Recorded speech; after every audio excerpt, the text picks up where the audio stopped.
नमस्कार सर्वांना, कशी आहेत? मजेत ना? आज आमची शेतामध्ये रोडगे पार्टी आहे. त्यासाठी इथे मी गहू जे आहे ते जाडसर असे दळून आणलेले. त्या पिठामध्ये मी आता थोडासा ओवा, खायची तीळ, तेलाचं मोहन, मीठ घालून पीठ जे आहे ते मळून घेत आहे. पीठ आपण रोजच्या वापरामध्ये जे चपातीसाठी पीठ मळतो तसं पीठ मळायचं नाही.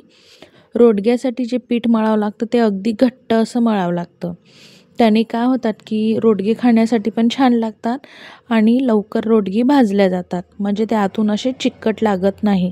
छान रोडगे जे आहे ते ठिसूर असे लागतात. त्यामुळे कधी पण पीठ भिजवताना घट्ट असं पीठ भिजवायचं. बघू शकता इथे मी 3 लेयरचे रोडगे बनवत आहे. बघू शकता असे गोल गोल रोडगे बनवत आहे. बघा माझा रोडगा बनवून तयार झालेले आहे.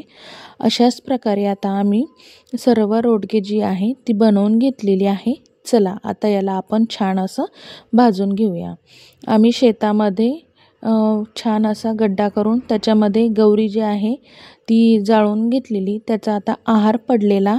आता या आहारामध्येच आपल्याला एक एक करून सर्व रोडगे भाजून घ्यायचे. बघू शकता मी सर्व रोडगे जे आहे ते छान आहारामध्ये टाकत आहे. आजकाल अशी रोडगे भाजण्याची पद्धत तर फारच कमी झालेली आहे. कारण की आता रोडगे भाजण्याचं ओव्हन आलेलं आहे. त्यामुळे कोणी असली झंझट करत नाही. सरळ सरळ ओव्हनमध्येच रोडगे भाजून घेतात. पण अशी ही रोडगी खाऊन बघा, खरंच सांगते चवीला एकदम भारी लागतात. बघू शकता मी रोडगे जे आहे ते पलटून घेतलेली आहे. आता छान ही रोडगी आपण भाजून घेऊया. रोडगे भाजायला खूप टाईम लागतो. त्यामुळे आम्ही सर्वात पहिले रोडगे बनवायला घेतलेली. त्याच्यानंतरच सर्व करणार. आता ही रोडगे खालून वरतून छान भाजलेली. आता याला आहारामध्ये दाबून आतमधून भाजून घ्यायची. आता रोडगे म्हटले तर वांग्याची भाजी तर येणारच. त्यासाठी इथे आम्ही सर्व वांगे कट करून घेत आहे. इथे मी आज एकटीच रेसिपी नाही बनवत आहे, तर आम्ही सर्व मिळून करत आहे.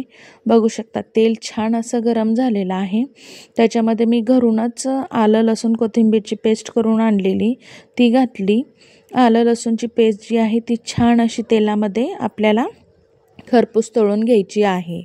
आणि वांग्याची भाजी मी सुकीच बनवणार आहे. म्हणजे त्याच्यामध्ये रस्सा जास्त नाही बनवणार आहे. आता याच्यामध्ये मी घरूनच टमाटोची पेस्ट पण करून आणलेली. इथे 2 टमाटरची पेस्ट करून आणलेली. ती पण छान अशी तेलामध्ये आपल्याला परतून घ्यायची आहे.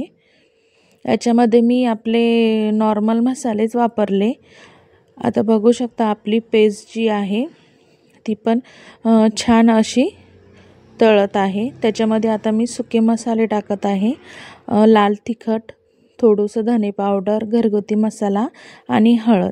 आता ही जी सुकी मसाले आहे ती पण आपल्याला तेलामध्ये छान अशी परतून घ्यायची आहे तेल सुटेपर्यंत. आणि मग नंतर आपण त्याच्यामध्ये वांगे टाकूया. बघू शकता आता मसाला छान असा झालेला आहे. आता त्याच्यामध्ये मी वांगी जी आहे ती कापून पाण्यामध्ये डुबवून ठेवलेली, नाही तर वांगी जी आहे ती काळी पडतात. बघू शकता आता वांगी पण छान असं स्वच्छ धुवून आपण त्याच्यामध्ये टाकूया. आता बघू शकता पूर्ण वांगी त्याच्यामध्ये टाकून घेतलेली आहे. आता आपण त्याच्यामध्ये थोडंसं चवीपुरतं मीठ घालायचं आहे.